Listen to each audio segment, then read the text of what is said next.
want to support the platform just in case anything like this happens again, you can do it by way of PayPal, Patreon, Cash App, and also by the Anchor.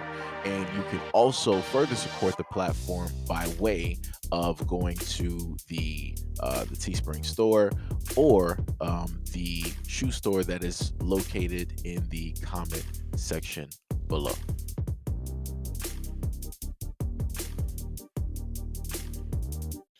As the number of homeless residents continue to rise, San Bernardino County gave back more than 4 million intended to fight homelessness to the federal government after a board of supervisors failed to spend it. During the pandemic, San Bernardino County received 8.5 million in emergency solutions COVID grant funding, which was to be used to house homeless residents during the crisis and to also help prevent the spreading of the pandemic through a group that often sees little access to healthcare or good sanitation.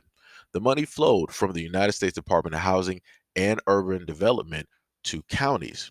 From there, it went to local nonprofit groups who work with homeless residents to find them temporary housing and submit paperwork to the county to get reimbursed for the associated cost. HUD was under tremendous pressure and scrutiny to not squander money in the way other pandemic era programs were sometimes accused of wasting taxpayer dollars. In January, a federal watchdog estimated up to 5.4 billion in fraudulent pandemic loans may have been issued during the pandemic. It was a nonprofit group, many of which are small organizations run by two or three, were used to invoice the county over a long period of time than HUD wanted. And Hernandez stated that county staff was not prepared for the fast turnaround of the receipts. Quote, we were not very firm with them on getting their invoices. The problem was compounded by many nonprofit groups subcontracting part of the work to other nonprofits, which added additional delay in getting the paperwork turned in to the county. Before the pandemic, nonprofit groups relied on apartments being available for rent. Quote, all of the providers stated to us that we can't spend the money fast enough since there's an eviction moratorium in effect and there's not enough units available.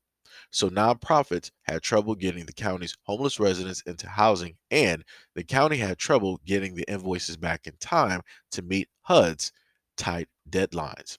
As a result, the county ended up returning 4.4 million of the 8.5 million HUD had given them in two waves in the fall of winter of 2022. In March, the San Bernardino County Board of Supervisors voted to allocate 72.7 million in federal, state, and county resources to fighting homelessness in the county, with an eye towards building more capacity to house homeless residents so the county and its nonprofit partners aren't as reliant on apartments and hotel vacancies that may not always be there. The agency worked with the county to help it avoid needing to return a third batch of funding this spring. San Bernardino County elected officials expressed frustration and a commitment to continue fighting homelessness in the county. Quote, sending back even $1 back to Washington, D.C. or Sacramento means fewer families and children having an opportunity to have a roof over their heads, a bed to sleep in, or having that certainty of the next meal when they have nothing else. Have no doubt there will be accountability. We cannot let them down. While disappointing, that will not deter my work in securing federal resources for our community. I'm going to continue to fight for every federal dollar possible to tackle our affordable housing and homelessness crisis. Now, let's just go over a few stats, right? It states that homelessness has been on the rise since 2017, experiencing an overall increase of 6%. In 2022, counts of individuals, 421,392 people, and chronically homeless individuals, 127,768, reached record highs in the history of data collection. Unsheltered rates are also trending upward, impacting most racial, ethnic, and gender subgroups. Homeless services systems continue to expand the availability of both temporary and permanent beds in 2022, but these resources still fall short of reaching everyone in need. Homelessness rose by a modest 0.3% from 2020 to 2022, a period marked by both pandemic related economic disruptions and robust investments of federal resources into human services. According to January of 2022, pit count 582,462 people were experiencing homelessness across America. This amount is roughly 18 out of every 10,000 people. The vast majority, 72%, were individual adults, but a notable share, 28%, were people living in families with children. Percent are chronically homeless individuals or people with disabilities who have experienced long term or repeat incidences of homelessness. 6% are veterans, distinguished due to their service in the country, and 5% are unaccompanied youths under 25 considered vulnerable due to age. Within the 2022 pit count data, white people are numerically the largest racial group. They represent half, 50% of all experiencing homelessness. However, issues of representation are more complicated than the data point would also suggest. Most groups of color have higher rates of homelessness than their white counterparts, and in some cases, far higher. Within the white group, 11 out of 10,000 people experience homelessness. For black persons, that number is more than four times as large, 48 out of every 10,000 people. Native Hawaiian or Pacific Islander particularly stand out as having the highest rates, with 121 out of every 10,000 people experiencing homelessness. The racial and ethnic group with the highest incidences of homelessness have extensive histories of experiencing oppression, including displacements from land and property and exclusions from housing opportunities. Effectively addressing homelessness will likely require investment partners to account for America's history and that history's influence on the current culture, policies, and practice. So this is why I've stated time and time again, due to the things that I have seen over time, why it is that I myself don't specifically subscribe to a certain party, right? Because at the end of the day, they're both a part of the exact same coin.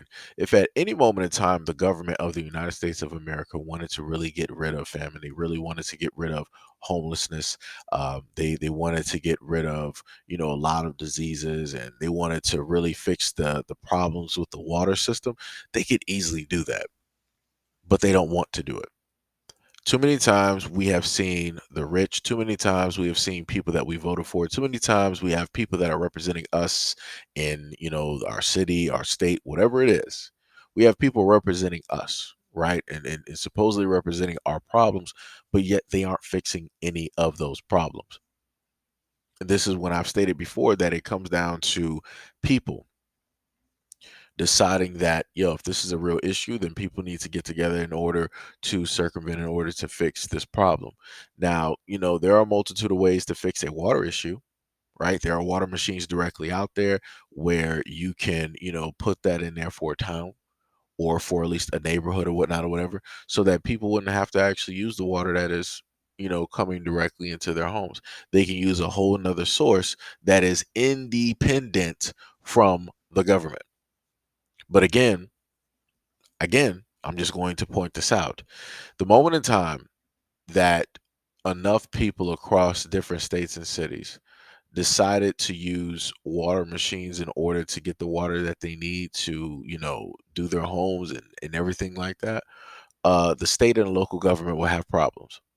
You could be paying all of your bills and all of these things, but if they understand and know that you're not going to drink that water, that's going to be a problem. So again, pay attention. It wouldn't be the problem that, hey, you're still paying your bills and all this other type of stuff, everything's still on time. No, no, no, no. They have a problem that you're getting your water from a whole nother source that they don't have control over. Because at the end of the day, everything is about control.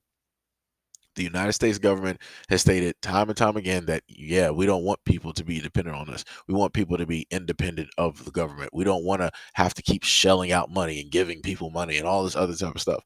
But In the same exact breath, they will be the ones to deliberately do things in order for you to depend on them. So they'll send jobs to other countries. They'll start closing down factories. They'll make sure the education system is the worst of the worst when in comparison to around the world. They'll make sure the jobs that you could potentially acquire are going to be few, far, and in between. They'll make sure to make all different types of shifts, right? They'll make sure to do everything possible so that you'll have to sit up there and depend on them, so that you have to go through the lines, the channels that they have that will, is playing Ring Around the Rosie, pocket full of posies, right? Anybody knows that if you've been on unemployment, and I'm not saying people living on unemployment, I'm saying that you've had to do it because your job lets you go for whatever reason. Maybe it was a pandemic. And for you to have to go through and call people, and you're dealing with people on the other end of the line that have an attitude with you because you're just trying to get help, that's egregious. That's ridiculous. It just should not be happening. You're looking for help. They're there to help you, but they're the ones with the attitude as if you're taking money specifically from them. At the end of the day, they're working a job. This ain't their money. They don't have realistically actual control. They can't really touch it, but yet they got an attitude as if you're begging them for it. Trust me, I've been through that. It's not fun. It is not fun at all. Right? So, again, there's a lot of things in America that are problems. And there's a lot of things that need to get fixed, but it won't get fixed because the government ain't trying to fix it, because they say that they want people to be independent, but they want people to be dependent at the same time. Like I said, mixed messages. If they actually wanted to fix it, they would do it. Again, this article is proof of the fact that they don't really want to fix anything. If they wanted to fix the homelessness in San Bernardino, they would have actually done it with that $4+ million that they had. They would have either built something, they would have established something, they would have formulated a partnership with some type of a business. Because I'm pretty sure somewhere out there in California, they could perform some type of renovations to some buildings or whatnot or whatever for, a percentage of that $4 million, and they can get that up and running and turn that into an area where the people who are homeless or people who lack shelter could go there and actually live, and to try to work and start anew. They could actually do that if they wanted to. They opted not to do it, and that's pretty much every single state. And like I said, the stats that I listed, that made it just worse, because before we were just talking about San Bernardino, and then we just went to the whole of the United States. Like I said, I don't know what to, really tell people. I just know that the system is jacked, and it's been jacked for the longest time possible. And the reason that it's going to stay this way is because ain't nobody really trying to get up and actually change it or make some changes.